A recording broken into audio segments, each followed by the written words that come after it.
Alright,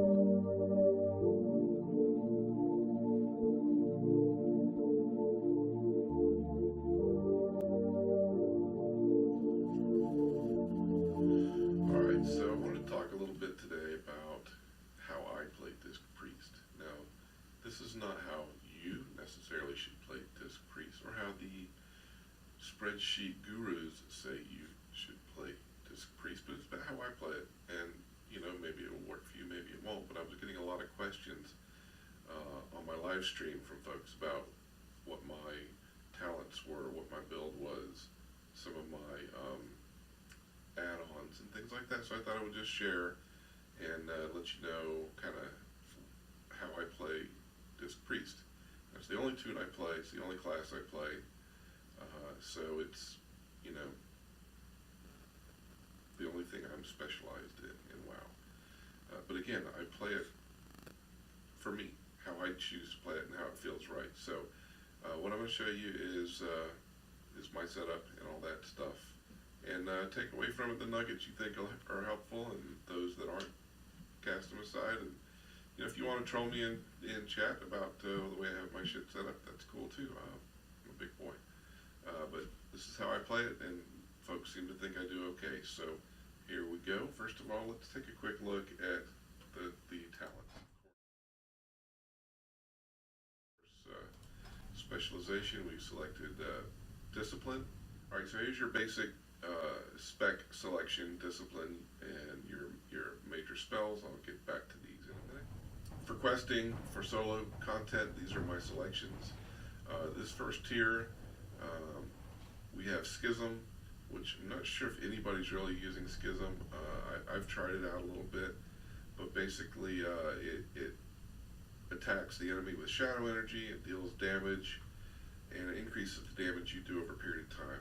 Okay, that's fine, but there are other things that might be better suited for you. I tend to use Castigation, and I like Castigation because it fires an extra bolt of penance. And I'm going to explain why that, to me, that's important in a minute. Twist of Fate, this is actually going to be the raid selection I make, but I'm talking about soloing right now, so I have this. So the next tier is basically movement improvement or damage reduction. Typically people are focused here on the movement increase. And there's a lot of debate in the community about which is better, the body or soul, which is initiated from you shielding somebody, or Angelic Feather, which you put Angelic Feathers on the ground and the person who's there has to find them, walk over them, and then, but there's 3 of them. I tend to use body and soul because I tend to like to have it as a passive included with my shielding. I've often had compliments from tanks about getting a shield and a speed boost at the right time when big damage was going out and they needed to move. So I use this mainly to give my tanks mobility when there's damage directed at them that they need to move for. So the next tier, 45 here, is about mana restoration. You have shield discipline. Whenever your power word shields are absorbed, it gives you 0.5% of your maximum mana. That's a very passive thing. I prefer to use Mindbender because you get damage, which applies to healing for atonement on people who have atonement, and also returns your mana, and it's a 1 minute cooldown, so you can have this thing rolling pretty consistently. Basically it goes for 12 seconds, so you can have it up for about just short of 25% of the time. So, and some people choose to use Power Word Solace, which is an extra damage item as well, with an 11-second cooldown. It deals a pretty significant amount of damage, I guess, and you get a percent back. That damage also goes towards healing. I prefer to use the Mindbender myself. This next tier, tier 60, to me is a complete waste, unless you're doing PvP. Having Psychic Voice, reducing your cooldown of Psychic Scream, is important if you're PvPing. You don't ever use Psychic Scream in PvE. So Dominant Mind gives you control over your own toon while you have something mind controlled. I can't remember the last time I mind controlled something with a purpose. Sometimes you do it for fun, but I would guess the last time I used mind control constructively was during the Naxxramas raid, when you had to mind control one of the boss's minions there. So that's been a number of years. That's been since Icecrown that we've actively needed to use mind control. This is a total waste. Shining Force creates a burst of light around a friendly target, knocking away enemies and slowing their movement speed. There may be purposes for this. For the most part, if you've got a tank that's got a bunch of adds grouped up for a reason, and you hit him with this and knock them all back, and he's got to drag them all back to himself at a slow speed, they're not going to like that. So generally, this to me is a complete waste of a tier. Next, tier 75, you have Sins of the Many. So I select this for when I'm soloing, and maybe when I'm 5-manning, but basically, you start out with a 12% damage increase as long as nobody has Atonement. As soon as you start applying Atonement, it starts diminishing that damage. So if you have more than 5 men in your group, and if you atone every one of them, you've basically eliminated your Sins of the Many bonus. So if you have Atonement on everybody, in a raid, if you have Atonement on 10 people or more, this is completely worthless. So this will not be used in a raid for me. But out in the world, when I'm soloing, I may have Atonement on myself, but I get a 10% damage increase, so that's good for soloing. Contrition, on the other hand, when you heal with Penance, you get a bonus healing for everybody with Atonement. So this is actually referring to a defensive use of Penance. So let's say I've got 10 Atonements out, and I use a Penance to heal my tank. He gets the direct heals from my Penance. Everybody with Atonements gets heals as well. So I will probably be using this because I do use defensive Penance, and I think that's a good thing. Shadow Covenant.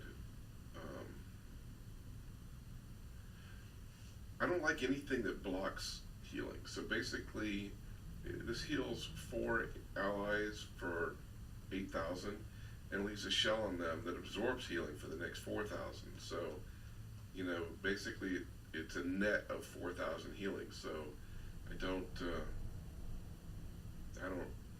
subscribe to that at all. So we'll be using Contrition here in PvE. In tier 90, so I use Purge the Wicked. This gives me an instant a bit of damage, and as well as a hot, and I'm going to show you how this works with Penance and with Smite to create a nice little rotation for your soloing. Typically you won't ever use Halo while you're soloing out in the world. If you trigger Halo when you're out in the world and it shoots your Halo out 30 yards, anything you hit, it will damage and aggro to you. So if you're in an area that's swarming with mobs and you hit Halo, you're gonna die, basically. In Divine Star, this is for use in a group. And these two, I will flip-flop back and forth between these two in PvE depending on the fight. If we're all stacked up, I will be using Divine Star because that can drive the Divine Star through the group and back out. So that's a bonus. If it's a fight where we're all spread out, I'll be using Halo. So one of these two will be based on whatever the fight is what I'll be selecting. Purge the Wicked for soloing. This next one is basically a waste as far as soloing goes. Lenience reduces your damage by 3%. That's not significant. Your healer damage reduction doesn't matter. Luminous Barrier this creates a personal power word barrier. If you have trouble getting people to stack up, if it's a spread fight, you might want to pick this. That way you can put Luminous Barrier on everybody no matter where they are. That's an interesting thing. I have it selected because I wanted to want to be picking evangelism when you're out PvEing, and the reason is because you'll be using, well, you're going to be wanting your atonements to stay up, but you're going to be using power word radiance a lot more. You don't use power word radiance at all when you're out soloing. That has a different purpose altogether. Okay, so that's all the talents. This is what I've chosen for soloing, and I'm going to actually make my change right now because I'm moving into PvE mode as I start doing 5-mans and things like that. So I'll be taking Twist of Fate. I'll keep Body and Soul. I will keep Mindbender. This doesn't matter. If I could uncheck this, I would. I'll be changing to Contrition. That's a passive spell. I will be leaving this, for now, I will be leaving this on Purge the Wicked, but again, I'll be selecting one of these two based on the fight. And I'm going to go with Evangelism because I'm going to be, using Power Word Radiance a lot. So basically, what you want to do is, you've got 2 charges of Power Word Radiance. You want to, if you've got 10-man, you'll fire them both off, get everybody up with that, and then extend them with Evangelism, and they're all, got a fairly long duration atonement on them. Now I'm going to, of course, move this closer so I can actually get to it quicker, but it auto put it here, no big deal. Alright, so the next thing I want to point out is War Mode. If you're out soloing, you want to be in War Mode. There's nobody alliance-wise out hunting Horde in their own zone. Maybe there will be later on. Right now, there has not been anybody. I picked a certain of these things. They didn't really seem to matter that much to me, but a couple of them are important. Searing Light, the damage of your smite is increased by 15%. That's important when you're out soloing, and it helps you kill things faster. But one of the cool things about this is when you deal damage, it drops your cooldown of your penance by 1 second. So penance normally has a 9-second cooldown. Well, I'll show you how that actually works. Power Shield reduces all physical damage by 15%, so again, extra shielding. Dark Angel is really cool when you're out soloing as well. Dark Angel gives you 15% damage for all allies with atonement. Well, of course, you'll have atonement on yourself. So it increases your damage by 15% for 8 seconds. So I use this when I hit the mini mobs and things like that out there. And Gladiator's Medallion is just a reduction in movement control, whatever. So here's what I want to show you about the things I selected. The things that are important. Well, first of all, when you're soloing, your Azurite traits, one of which you can select is Contemptuous Homily. This is sort of downgraded out generally in the readings I've seen, but in a rotation when you're out soloing, it's not terrible. Basically, it can allow you to keep Purge the Wicked rolling almost all the time without having to re-up it, and that saves you on a global cooldown and keeps that going while you do your other rotations. So with the combination of this extending Purge the Wicked and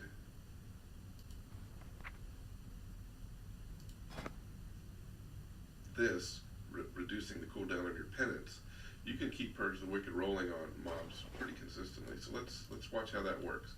So I'm going to start out, I'm going to put, okay, so you'll watch up here, I'm going to put a Purge the Wicked here. You see how it's ticking down? Now watch, I'm going to hit him with a penance. And you see how it's sort of stopped, it's sort of restoring it. Okay. And if you let penance roll down again, you see how it's restoring the Purge the Wicked. Okay, so that's all well and good. You'll never keep that up and rolling though without having the smite reducing the penance. Basically what you can do is you can do a Purge the Wicked and a penance. Then you'll do 3 smites. 2, and watch, see penance, how it's, and then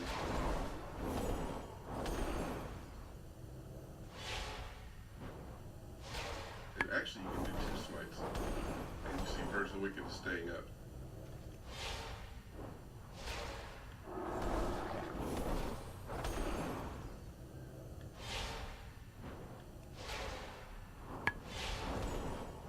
So I was able to keep that up probably through 4 to 5 casts of penance. So every bullet that hit of penance, say that was 5, so that was an extra 20 seconds I got on Purge the Wicked. Purge the Wicked normally has a 20-second cooldown, so I basically doubled the cooldown of Purge the Wicked. So that's kind of what I like to do. There's very few things, unless you're fighting a rare or something out there, that's going to survive more than 2 or 3 casts of the penance smite cycle.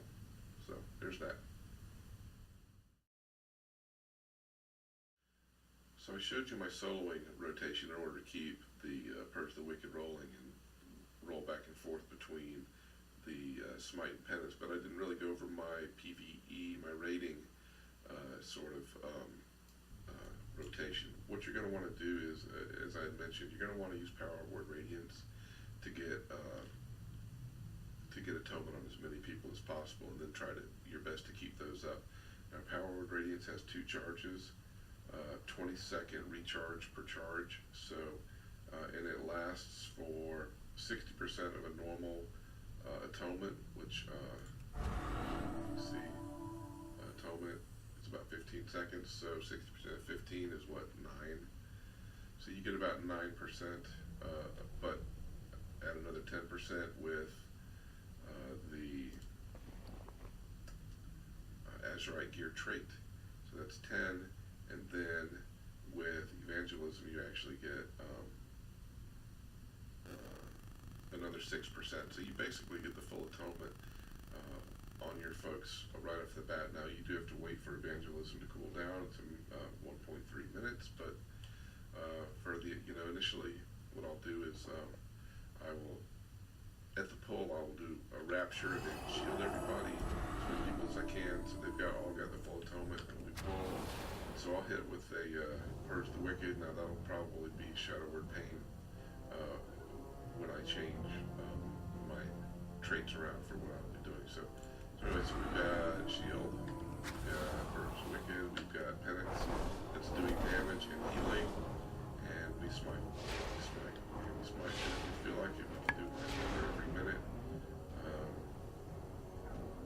Now, when the atonements are starting to run out at this point, instead of doing shields, I'll use shields as a defensive measure if there's large damage going down on people, or a pain suppression on a specific person like the tank. But at this point, I'll start with it next with a Power Word Radiance. 2 casts of that on 2 different people to get 10 of those out, followed by an evangelism. And now I've got atonement for 16 seconds around that. And I'll be healing everybody in the group, as well as if I do a defensive penance on somebody, I'll be healing the group as well. So that's just it, rotating between shielding people where necessary, penancing offensively as much as possible. Sometimes penancing defensively, put a radiance out whenever you can. Try to keep 1 radiance rolling out at all times, and keep 1 in your pocket just in case. If you know there's some big damage coming up, you can pump out both of them and do an evangelism. And just keep those atonements rolling as much as you can, and keep doing as much damage as you can. Smites are pretty doing well. Keep the mind benders going out, and that's that. A lot of times we'll use pain suppression as if there's an emergency. Use it and keep it going. Oh, and don't forget, before you pull, give everybody fortitude. If you don't, they'll ask for it, I can promise you. I kind of forget about fortitude because we've not had it for so long. But I'll jump in my radiance, I'll keep damaging as much as I can, and that's it. Keep the tone rolling, keep doing damage, and we watch, especially our tanks. If we need to drop a defensive penance, shield, special shield on them, pain suppression, whatever, but you keep your tanks alive at all times. If the tank dies, everybody dies. And, oh yeah, by the way, heal yourself. Don't hesitate to drop some shadow mend on yourself if you need to. Shield, whatever. Keep yourself. Guess what? If you die, everybody else is going to die too. So you can lose a DPS, but you can't lose the tank, and you can't lose yourself. So you focus on yourself and the tank first. That's pretty much it for my PvE rotation. It may be a bit hard to follow, but I was trying to demonstrate it in sort of a real-time kind of scenario. So you keep the things rolling that you need to keep rolling, and then you watch to see what happens in case you want to do something special. All right, so that's it for my PvE rotation.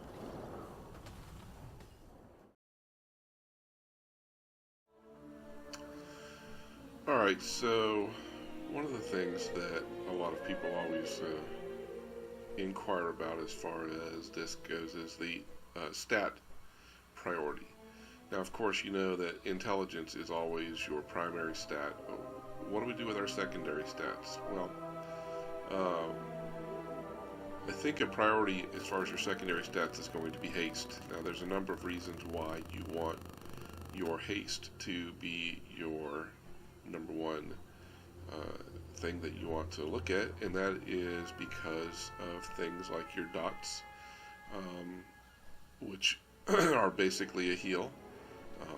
With the higher haste, you'll get an extra tick of your Shadow Word There are Cane. resources in the vicinity that will be useful to our campaign. With your Mindbender, he will get an extra hit or two in, depending on your haste, which increases your healing as well as your mana regen.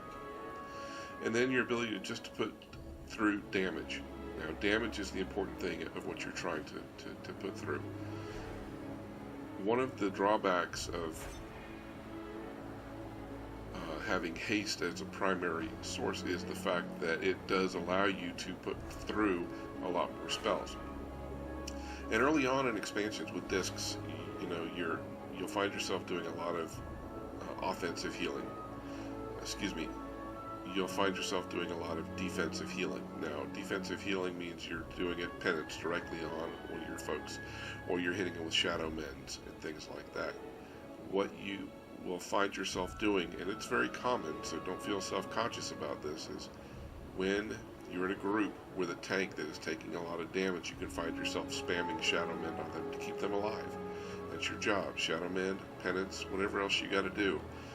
If you find yourself in that situation, you can find yourself going out of mana if you're just spamming your shields and your shadow mend. So that's why you should be a little bit careful about just strictly stacking haste.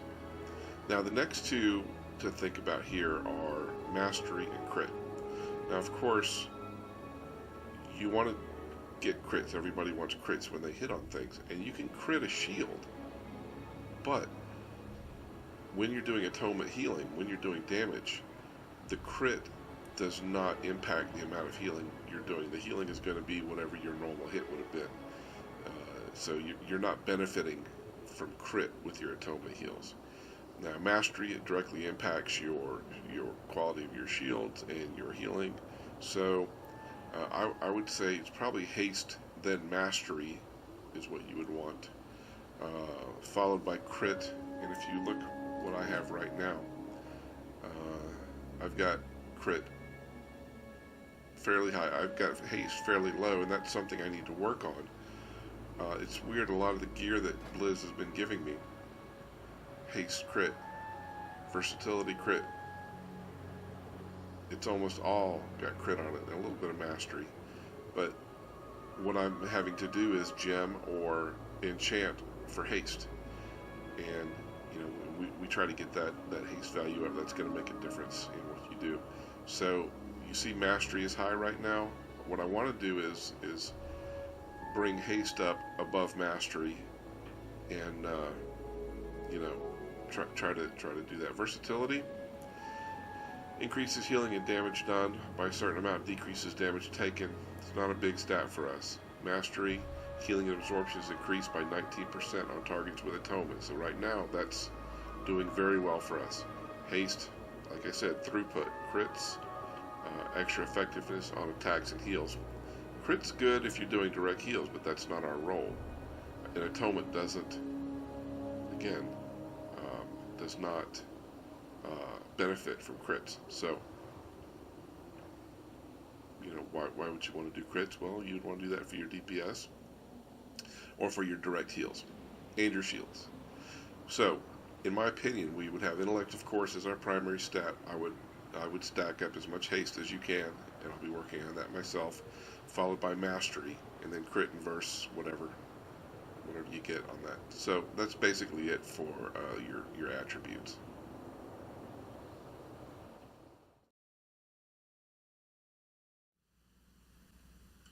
So the next thing I was asked about was my add-ons, what add-ons I use, and I use the Voodoo raid frames, healing setup.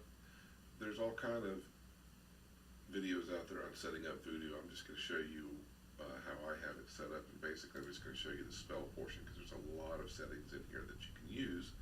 But I'm just going to show you really quickly the spells I have set up. So basically in the spell tab you have this area that shows the modifier keys. This is control click, alt click, shift click, whatever. So we're going to start with none. So with nothing, when I'm just clicking with my mouse, my left button is a penance, my right button is power word shield.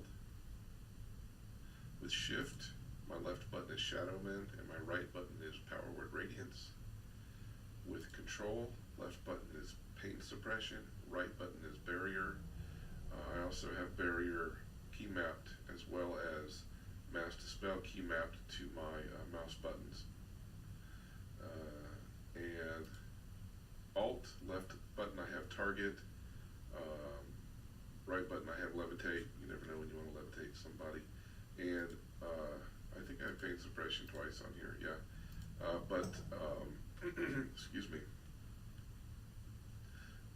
For alt plus control, I have pain suppression, but I have leap of faith on there just in case I need to leap of faith somebody. But I make it hard to do the combination of keys because I don't want to randomly slip up and leap of faith a tank off of a mob or whatever. So make it a little hard. So it's alt control and then right click. So basically what I'll have is I'll have this, and it'll be a grid here of all the people that are playing. I've got icons. I know I'm a healer. I'll be able to see tanks. I know who I have atonement on. I know who I have shields on. So for example, if I shield myself, these two icons, I get the red circle for the shield and the little yellow chevron here. I know I've got atonement on myself. Left click, penance. Okay, it's almost got a little, if you look at, you can see that it's kind of got a little timer. It'll tell you how much time you have left on both of these. So for shift, shadow mend, so I can quickly, select somebody from the list, drop a shield here, drop a shadow mend there. Right click I've got as power word radiance, drop the radiance. What did I say? Control, I've got pain suppression, control right.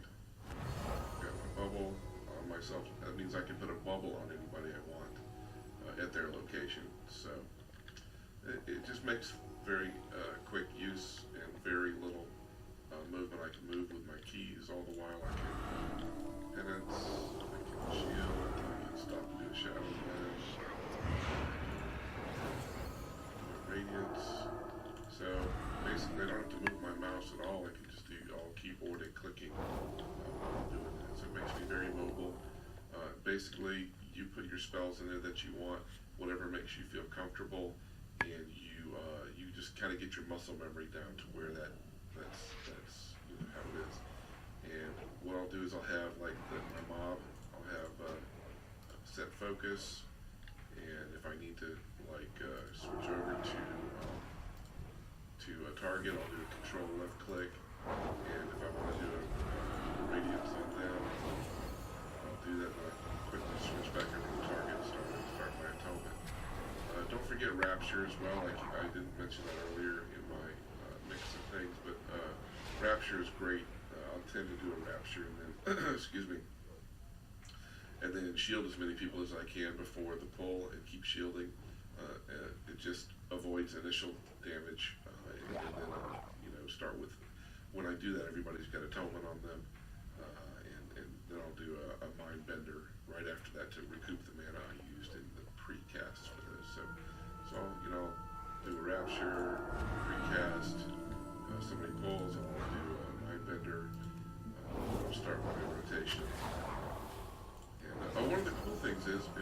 myself targeted, all I have to do is hit smite and it'll go back to a target. So I don't have to target something, it'll do a little bit of smart targeting. So that's basically my voodoo add-on. The other add-on I use is I use decursive. Now you can set up voodoo to also do decursing. I like it because decursive has like an audible alert, and you can see all the people who are very clearly who have things that you need to dispel and things like that. So it's just an additional view for me to be able to try to get some feel over that. That's pretty much all the add-ons I use. I do tend to use Weak Aura for some things. I don't have it activated right now. I haven't been missing it. It's really decursive and voodoo are my two main things. So that's pretty much it for everything. I hope it didn't seem too crazy and unstructured, but what I was trying to get across was my general build and talents, my rotations, both solo and in raid environment, and some of my basic add-ons that I use. And with those, you can do okay on a disc priest. I do okay, and I think you will too. It's just, it becomes muscle memory and reaction after a while. You just have to do it for a while. Some of the things to note though, early on in an expansion like we are now, if you're running 5-mans, you may find yourself not able to keep up by healing with atonements. And it's no shame. There's no shame in using shadow mends to keep people alive. You don't have to force yourself to do atonement in order to keep the group alive. The bottom line is you got to keep those people alive. And you shield and you shadow mend and you spam that. That's one reason you don't stack haste though, because if you stack haste and all you're doing is firing off shadow mends, you'll go out of mana and then everybody will die again anyway. So don't be ashamed to use shadow mend early on if your atonements aren't keeping up. It is part of kind of how the